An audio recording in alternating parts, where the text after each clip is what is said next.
All right, what is up, everybody? We are back with another edition of Everyday Hoops. Hope you guys are having a good one.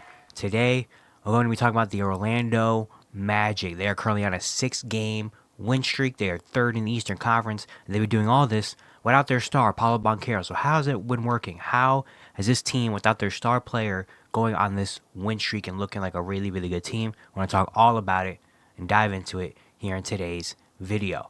Thank you guys for the views on the videos and the shorts recently. I really appreciate it. If you do like the content around here, consider subscribing, like, turn notifications, do all stuff like that. I'd really appreciate it. It really helps out a lot. Join the membership. If you want to learn more about the membership, there's a video on my channel explaining all of it. You can go back and watch that. We are very, very close to 800 subscribers. So if you do like the content, hit the subscribe button. It mean a whole lot. Link to my Twitters, all that stuff down in the description below. And yeah, don't waste any more of your time. Let's get right into it. So the Orlando Magic, they're currently sitting 9-6, third in the Eastern Conference. They are currently on a 6-game winning streak, the second hottest team in the league, of course, behind the Cavaliers. And it's like, how? How are they doing this? Paolo Banchero has not played in a very long time. He has not played in the month of November. Yet they're 9-6, sitting at third. How? How is this happening? Well, let's take it back. We'll start with the start of the NBA season, where Paolo Banchero was there. This team was fully healthy, and they started off really solid. They were 3-2, got some solid wins, and Paolo Banchero as their star was really carrying them. In the first 5 games, Paolo was averaging 29, 8, and 5 on 49, 34, 64 shooting splits, having not only an all-star year, but making a case for an all-NBA spot. I mean, the guy was absolutely balling. He had a 50, 13, and 9 game against the Indiana Pacers. He was absolutely elite to start this season. Then we find out that he has an oblique injury and that he's going to miss a couple of weeks. We don't know when he's coming back, but he's going to miss a pretty long time, And then an interview with him came out like a couple days ago. They say he's probably going to be good. Oh, he's going to try to be ready around Christmas time. So that's another month, for this Magic team. And everyone thought, oh, man, like I was really hurt by this injury because I was like, man, I really love Paolo. I think he's really, really good. And without him, this Magic team, it's going to be rough for the Atlanta Magic. And it was very rough. The first 4 games without Paolo Banchero, they lost all of them. They went on a 5-game losing streak. They went down to 3-6 as a record. In those 4 games without Paolo, from November 1st to November 7th, those 4 games, throughout that span, they averaged only 97 points per game, which was last in the league in that span.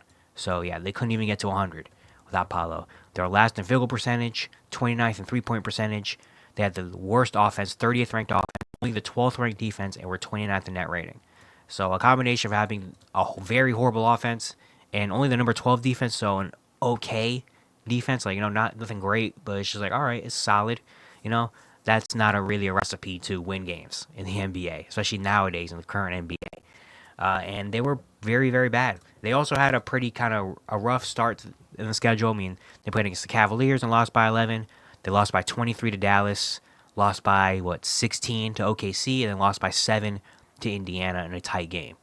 So those are 4, playoff teams from last year. So those are 4 respected teams. They lost all those games, and it was looking things were looking dim for the Orlando Magic. It was really, really tough. They only scored 100 or more in 2 of those 4 games. The other 2 games, they put up 85 and 86 back-to-back. Like, it was very, very rough for this Magic team. It was very rough to watch, and things looked like it was, going very downhill for this team. But now we look at them. They're on a 6-game winning streak from that point on. They're sitting at third in the Eastern Conference. And how are they doing this? Well, number one, their defense has been elite, but also their offense has really picked up. On their current 6-game win streak, they have the number 10 offense in the league. So that's a pretty big jump from having a 30th offense to a number 10 offense in the league. They're jumped up to 21st in points per game throughout this 6-game win streak, 14th in field goal percentage. They're scoring points off turnovers, and things just look more, like an NBA team. They look more like an NBA team on the offensive end, really. They've had so many different players step up. Franz Wagner has really taken a big jump. We're going to talk about him in a couple minutes. It just feels like everybody kind of is finding a role, and they're finding more comfortability without Paolo. Because usually when Paolo's out there, Paolo's kind of creative for everybody. Not only is he having to get 25 or 30, but he's also playmaking for others. And his name and space out there alone helps everybody else, because everybody's also obviously going to be worried about Paolo. So now it opens up everything for everybody else. But now I feel like they're kind of finally finding their rhythm without Paolo, finding where they fit in. Shooters are starting to shoot more. They're starting to attack the basket, and they're getting easy buckets like that. Franz Wagner's also kind of taking on the role of Paolo in a sense if he has the ball a lot in his hands, and he's not only scoring, but he's also playmaking. But again, we're going to talk about that in a couple minutes. But also, their defense. Their defense has been absolutely elite. We knew last year they were one of the better defensive teams in the league. They got off to a okay start. And then when Paolo was out, their defense stats went down. But now they have locked into that defensive side of the ball, and they've been absolutely amazing. Their philosophy kind of is like, we're not going to score 130 points, but you're not going to score 100 points. So as long as we don't get you don't get to 100 points, you're not going to win the games.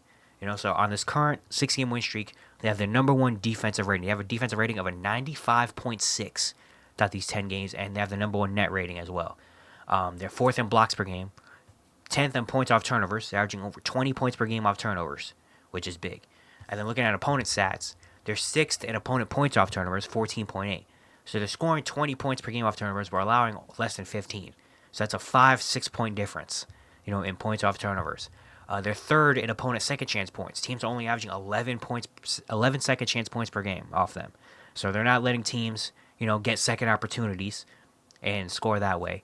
They're second in opponent fast break points, averaging only 11.8 fast break points per game. So they're stopping teams from getting out and running in transition and getting easy ones like that. Also, they were playing with a slow pace. They're 28th in pace, meaning they're not just running and gunning. They're playing very slow offense, but it's very slow. And also, it kind of helps with their defense as well. Because if we're playing slow, then it's like, all right, now you can't go out and transition and run. Now we're not just running and gunning and trading three-pointers and stuff like that. Like, no, you got to play to our game. Because not only are we a great defensive team, but we're a slow team too.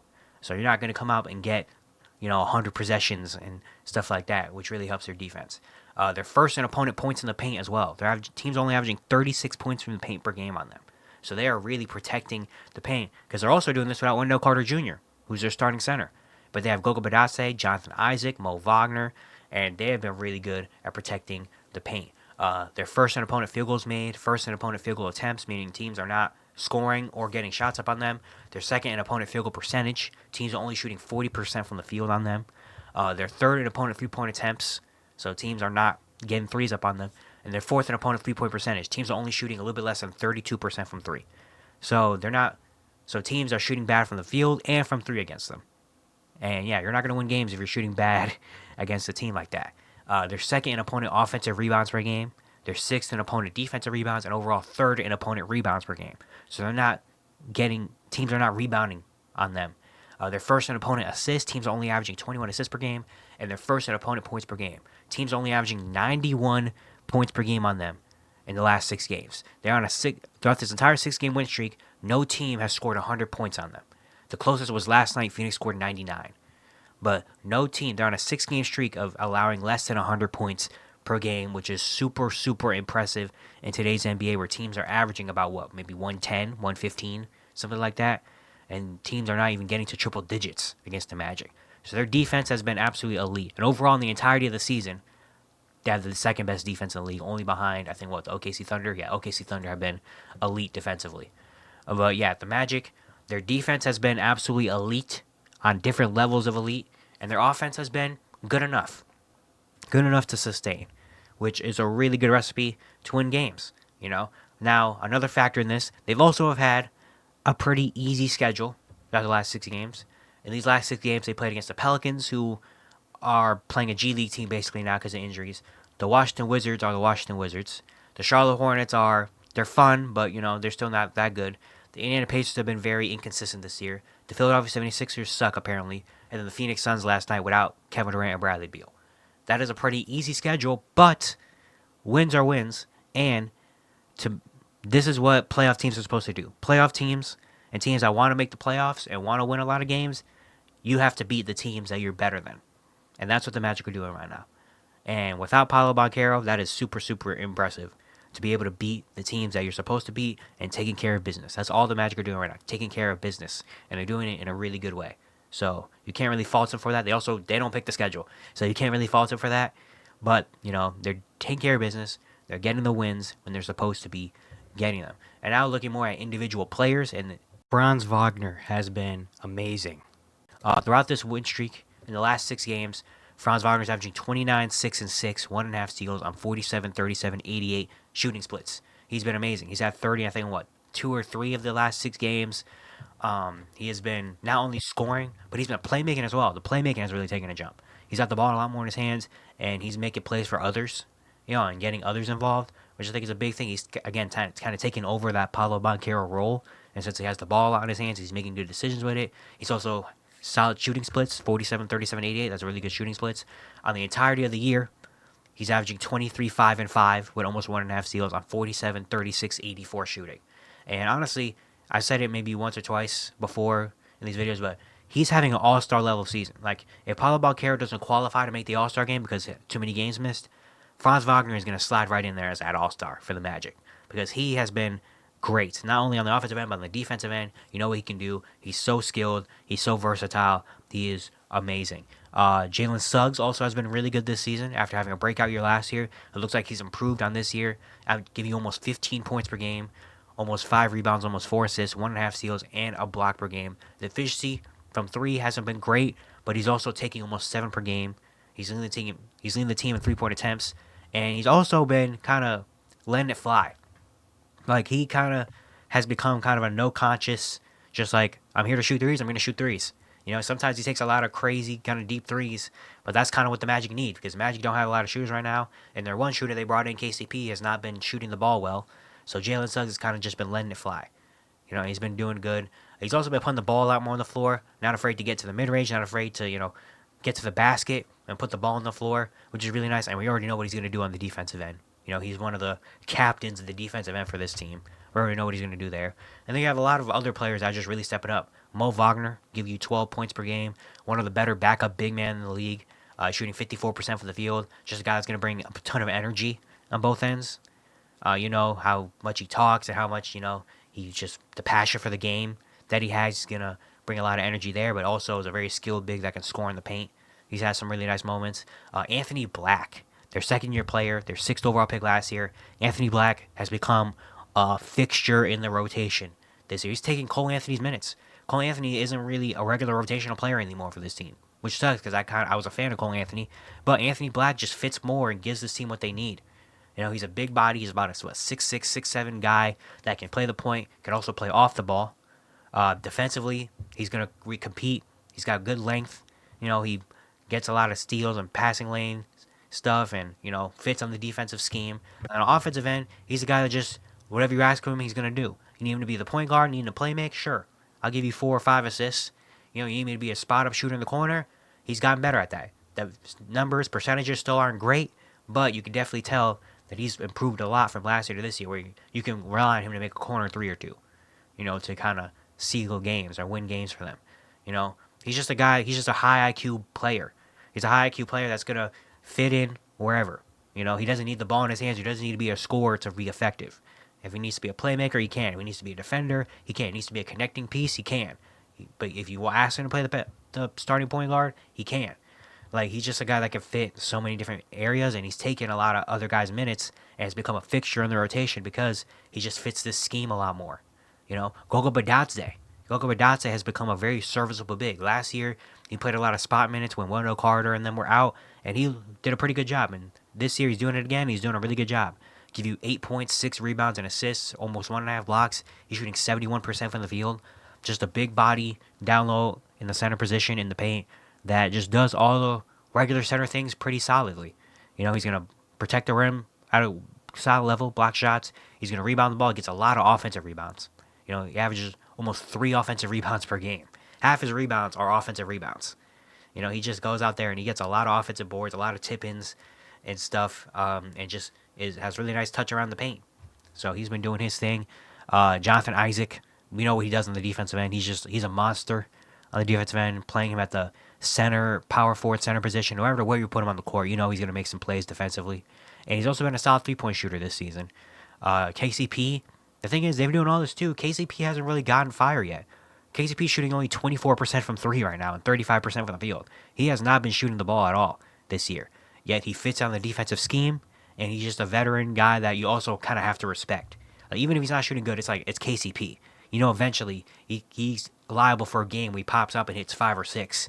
And now it's like, oh, well, now we have to guard him on the perimeter. You even got Tristan Da Silva, your first round pick from this year, is starting now. They put him as a starter, and he's been solid. I was a big fan of Tristan Da Silva out of Colorado. I think he's a really good high IQ basketball player. He's been really solid. The efficiency, the shooting numbers don't look there, and the stats don't pop out, off the page. But he has been very solid too. In terms of he just knows where to be at. He's a guy that can put the ball on the floor, make a play or two for other people. He can shoot the 3 ball. Defensively, he's going to compete. And that's the only guy I guess you can really target on the defensive end is Tristan Da Silva. But even then, he's a 6'9", 4. Like, that's also what I like about this team a lot is that it seems like everybody's bought in and everybody competes on this team on both ends. There's no one out there that's just sitting there like, I'm just here to get my points. I'm just here to get my 3-pointers up. I'm just here to do this. I don't really care. Like, it feels like they all care. Like, Jamal Mosley has built a really, really good culture and foundation into this team. Everybody kind of has the same kind of mentality, the dog mentality. Everyone has the same kind of wants and needs, and everybody competes on the offensive end. They're moving around and shooting the ball. On defense, they're all competing, all communicating. It just feels like everything is set in place for this Magic team right now, and that's really how they've been winning without Paolo. I mean, they've been elite defensively. Offensively, they've been a lot better, and just everybody is chipping in and competing somewhere. Even if someone isn't a 3-point shooter, even if someone isn't a good passer or stuff, they're finding other ways to contribute. Like, everybody has found a way to kind of put in to this team. Everybody's finding their own niche. And it's been very, very good. It's been very fun. And the Magic are balling right now. And we just got to wait and see how long they can keep this up without Paolo. Obviously, they're going to need Paolo for the long run. But when Paolo comes back, if everybody's clicking on all cylinders and then Paolo, you insert him, I mean, this Magic team is a very tough team to deal with, man. This Magic team is a very, very tough team to deal with in this, in the East, and whoever plays them is gonna be rough for them, But I'm just, super proud of this Magic team. Very impressed with this Magic team for the way they've handled this adversity without having their star player, and are still finding ways to win games, doing it at a really high level, and they're sitting comfortably in that top 3 in the Eastern Conference. And yeah, it's going to be it for today. Hope you guys enjoyed. Once again, if you do like the content around here, consider subscribing, turn notifications, do all stuff like that. I'd really appreciate it. It really helps out a lot. And yeah, I'll see you guys tomorrow.